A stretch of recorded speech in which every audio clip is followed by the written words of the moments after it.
நீங்கள் நைட்டு ட்ரெயினில் ஏறி படுத்துடுறீங்க பர்த்தில், இல்லையா? பர்த்தில் படுத்துடுறீங்க. சில ஆட்கள் பாருங்க தூங்கவே மாட்டான். என்ன ஸ்டேஷன்?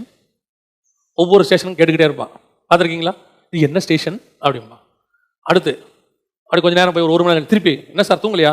இல்லை சார், ஸ்டேஷனை விட்டா கஷ்டம். ஆனால் அவன் கூட வந்த இன்னொரு ஆள் பார்த்தீங்கன்னா எதிரில் படுத்து நல்லா தூங்கிட்டே இருப்பான். இவனுக்கு அவனை பார்த்தா பொறாமையாக இருக்கும். எப்படி தூங்குறான் பாரு, இவெல்லாம் ஸ்டேஷனை விட்டா என்ன ஆகும்?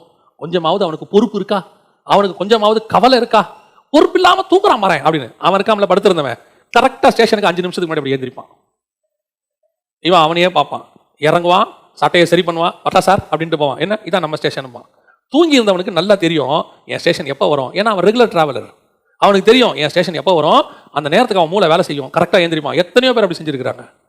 அந்த மாதிரி நீ கவலை இல்லாமல் தூங்கு. உன் ஸ்டேஷன் வரும்போது கத்தார் உன்னை எழுப்பி உனக்கு தேவையே கத்தார் கையில் கொடுப்பார். நாம் ஆண்டவர் நம்ம கவலை இல்லாமல் சந்தோஷமாக இருக்கதான் சொல்கிறார். ஆனால் பாரத்தை தூக்கிட்டு ஓடாதீங்க, எதிர்காலத்தை தூக்கிட்டு ஓடாதீங்க, என்ன நடக்குமோன்னு தூக்கிட்டு ஓடாதீங்க. நீங்கள் தேவனுடைய சிந்தனையோட மட்டும் நடங்க. முடிவு பரியந்தம் அவர் நடத்த வல்லமை உள்ளவராக இருக்கிறார். அல்லேலூயா.